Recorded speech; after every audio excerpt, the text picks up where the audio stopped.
let's read a book. What the hell are all these beer bottles? Get out of here. Oh, a beggar prince. Not to be confused with the beggar series. God damn it! You! Oh, I picked it up. It's in my anus. Anyway, so let's read a book. We look down upon the beggars of the empire. Those lost souls are the poor and wretched of the land.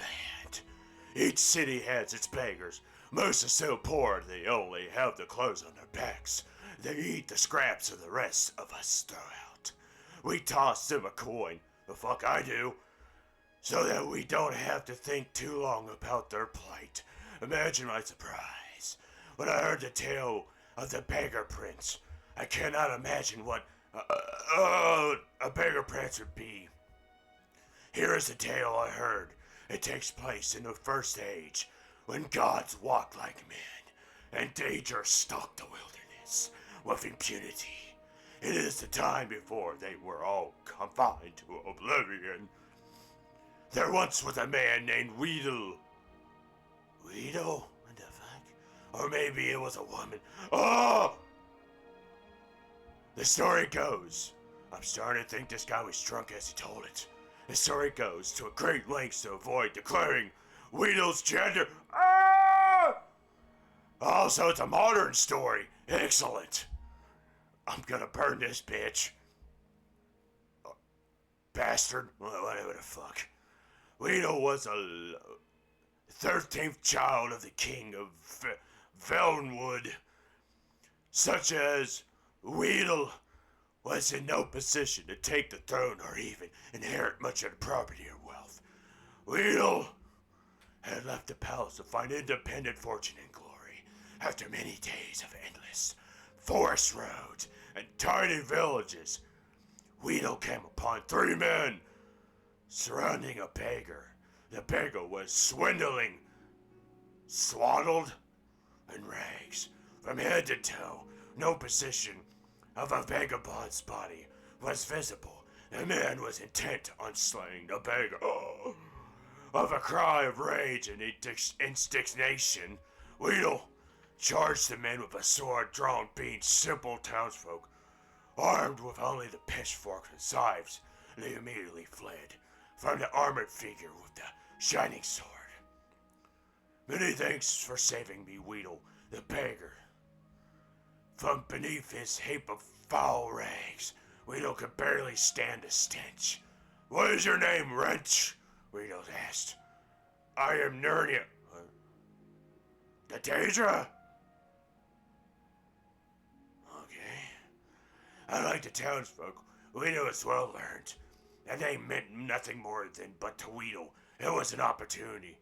You are a Daedra going, ah! I knew it! Weedle exclaimed, why do you allow these men to harass you? You could have slain them all with a whisper. I am pleased you recognize me, Nerna Rasp. I am frequently revealed by townsfolk. It pleases me to be recognized for my attributes, and if not, my name. Weedle knew that Nerna was a Daedric prince of all things gross and repulsive. Disease, syphilis, cataracts, anovore, such as leprosy, and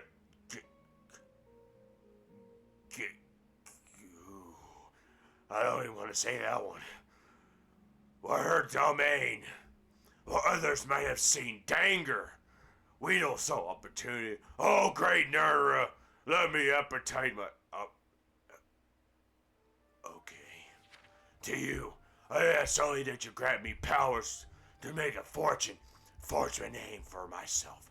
I will live throughout the ages. Nay, I made my way alone in this world. I have no need for appetites. Nerma shambled off down the road. Weedle would not be put off with a bound. Weedle was at Nerna's heel, pressing the case of his apprenticeship for 33 days and nights. Weedle kept up the debate. Nerna said nothing, but Weedle's voice was ceaseless. Finally, on the 33rd day, Weedle was too hoarse to talk. Oh, he turned into a horse! What a foul demon prince she is! Nira looked back at the sun-silent figure. Weedle knelt in the mud at her feet, upon hands raised in supplication. It would seem you have completed your apprenticeship to me after all, Nira declared. I shall grant your request. Weedle was overjoyed.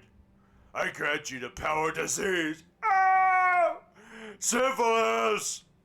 You may choose to be afflicted with this disease you choose. Cling them at will.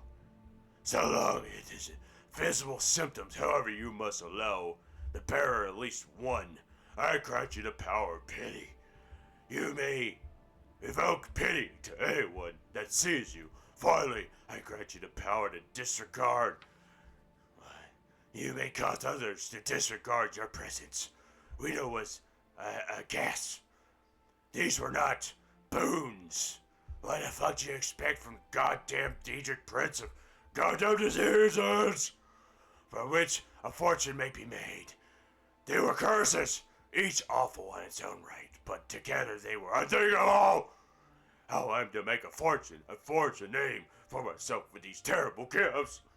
As you begged at my feet for 33 days and 33 nights, so shall you beg for your fortune in the cities of men. Your name will become legendary among beggars. Teriel, the story of Weedle, the prince of beggars, shall be handed down to the generations. It was as Narnia predicted. Weedle became irresistible beggar. None could see the wretch without the desperate wanting to toss a coin at his huddled feet form. However, Weedle was discovered that the powers of discard gave him great access to the secrets of the realm. People unknowingly said important things when Weedle could hear them.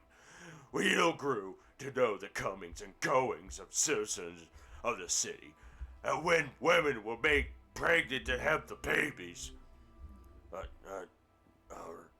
Wrong words. To this day, it is said that you really want to know something, go ask the beggar. They have eyes and ears throughout the city.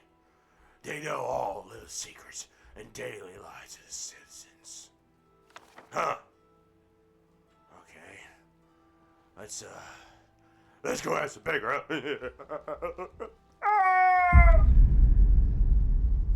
huh? Here I found one. I'm gonna ask him a question. Get up, bitch! I got a question for you. How do you do? Oh, hell no! Sneaky looking sort. Better than... Get fucked, bitch! You want some of this? Ah! Oh, beggar! How do I get back in with the thieves' guild? What are you looking at, bitch? Better them than me. Get off my beggar! Beggar! How do I get back in with the thieves' guild? Beggar! Beggar! Fuck!